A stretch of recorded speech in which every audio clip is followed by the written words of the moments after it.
Alright, this is War 3 of Season 6 for War Loki, fighting against Core.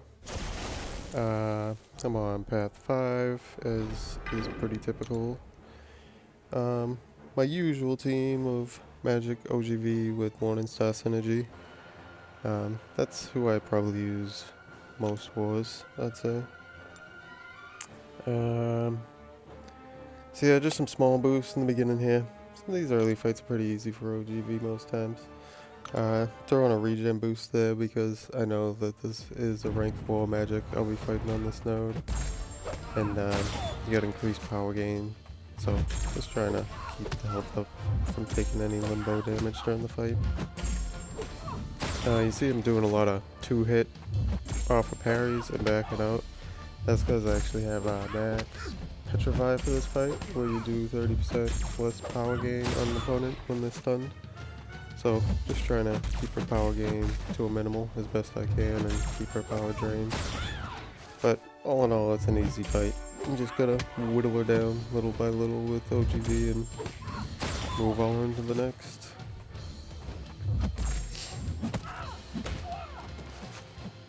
So yeah, this one's just about over. And that'll do it. So the next node is node 16. Now, here I actually stopped at, and this is the following day, because I moved up. I see it's a skill champ, and it's a rank 5, and I know it's a Korg because it's in his profile, and the stats clearly, you can tell it's a Korg. At this point, I'm max boosted. I took Dex off for the fight. Korg isn't too bad, especially with Dex off, because it helps keep his crowd excitement to a minimal. In this fight, I don't care about taking the Thorns damage really. I'll bait heavies, I'll hit into him with a medium. OGV's SP1 actually doesn't trigger the Thorns, whereas his SP2 does.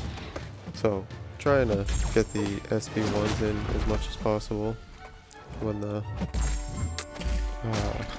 when the rock shield is up. As you can see there, my 1 point stand your ground actually paid off, as I would have got smacked with a heavy there a moment ago.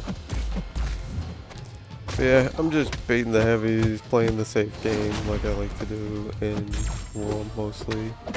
But you'll see later in the fight I kind of get away from that just because taking a lot of damage. It's going to require quite a few health pots to get my health back up, and at a certain point I decided to try and minimalize that by just doing this here where, you know, let him come in, do the little evade, light attack counter, and light combos, charges off of it. But with the power reserve on this node, OGV just has forever specials, like you'll never run out of power on this node. So yeah, I mean, he is a tough champ to fight. He takes a lot of practice to learn, but once you've fought him a lot, Korg becomes an easier defender to deal with. Certain nodes can present issues that make him more difficult, but for the most part, once you learn him, you get him down. Moving on to the next node. Node 23, the Masochism, Energy, Resist, whatever else is on it, I don't know. Yeah, this is another one. It's typically not that bad. I mean, most path fights, I'd say, really aren't that bad. I guess some can be difficult depending, you know, what defender gets placed on them and what attack options you have, but here it's a 6-star yellow jacket, so OGV. Can do my usual, try to trigger Masochism, put a heal block on him, and then the next Masochism I trigger will heal him because I placed another heal block. But what I normally like to do is place the heal block, trigger Masochism like I did there, so the regen doesn't heal him. But yeah, I mean, it's a pretty standard fight for OGV for the most part. Keep the power drain, they never have specials. Try to heal block him as much as I can for when I trigger the Masochisms to not actually heal him any health. Yeah, I mean, 6-star Yellow Jacket, easy defender, especially if he never has a special. So, just work this one down little by little. Little stand-up intercepts from the corner. And Yellow Jacket is down. Pretty easy fight. Next up, node 29. This will be a Killmonger, rank 5, 65. Alright, so here it's going to be magic for the Killmonger on 29 mini boss. I do got the mastery swap going with max recoil, max double edge. I got the big mystic boost on. I throw on a power boost for this fight just because I find it makes it easier to get your SP2s going as quick as you can. If you notice here, I trigger the masochism and you see the jump in the power on the power bar. That's because masochism actually feeds mystic dispersion, which I keep maxed for this fight just because, in my opinion, the extra power gain from constantly triggering masochism through her SP2s in this fight is far more beneficial than any offense points that might boost your damage a tiny bit. I think this fight's all about keeping the SP2s going as often and as quick as you can with the max recoil to keep the damage output at its most. Pretty standard fight for fighting Killmonger. You just want to get him in the corner, get the stand-up intercepts as much as you can, keep the SP2s going as often as you can. On his dash attacks, do the evade, light attack, counter trick. If I'm not going to get an SP2, I 4-hit and back out. That way I can just repeat the process of getting the light attack counters on his medium dash attacks. Yeah, pretty standard. The max recoil actually heals you from the limbo, so I'm back up to 100% health. Just try to keep him in the corner, hit them stand-up intercepts as much as I can, and work them down.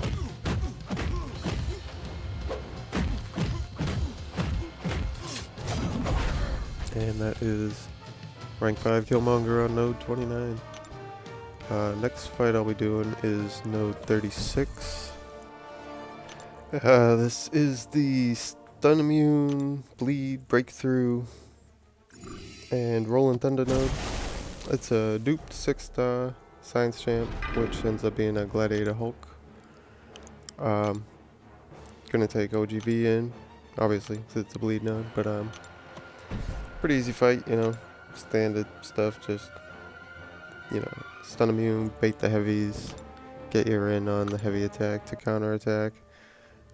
Gladiator Hulk obviously you never really want to intercept anyways because of his smash ability, which basically makes him unstoppable and will allow him to just combo right through you even if you hit the intercepts. I rarely do intercepts in war for the most part.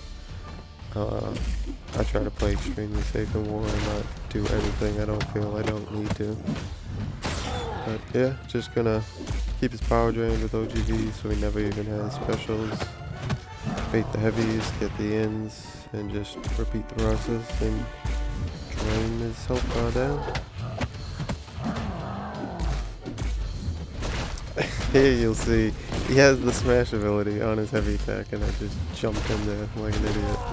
Obviously he must not have been paying attention.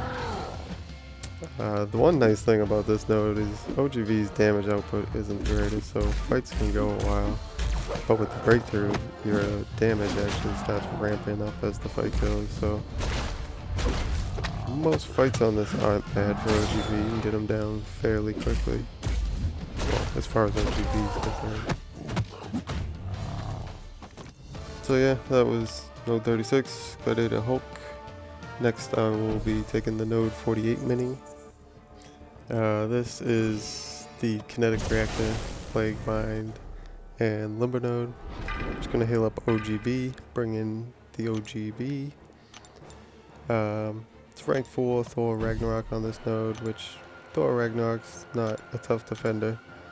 With the Plague Mind draining you of your power, it can be a little trickier for other champs because you need to make sure on the 20th hit you have a special to remove his power gain, which I believe gives him a full 3 bars of power if not removed. Not 100% on that, but I believe so. But with OGV, the synthesis perfectly coincides with the Plague Mind. So anytime the Plague Mind kicks in and would strip you of your power, the synthesis actually immediately kicks in right after to give you power. So it's very easy to just always make sure you have power for that 20th hit to remove the power gain you would otherwise have without power. Pretty easy champ for the most part though. Yeah, just gonna make sure I always have the specials for the 20th hit. You see, sometimes I just block, let him get some power off the kinetic reactor. Use that as a means to actually bait out a special and then counter the specials. Pretty standard fight for OGV for the most part. Just gotta make sure to always have a special for that 20th hit. Pay attention to the Plague Mind.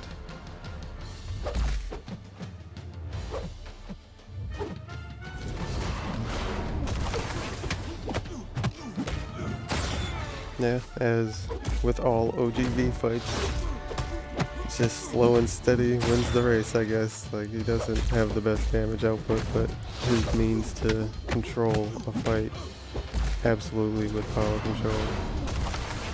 Just, I feel it makes the fights very easy. They're longer fights, that's for sure. He's not gonna drop a champ in 20-30 seconds, but he gets the outcome that I'm desiring. So I really like OGV a lot for war. I think power control is a great mechanic in war to just control a fight. So yeah, that was Node 48 Thor Ragnarok. Pretty easy. We did end up winning this war. And that'll do it. Thanks for watching.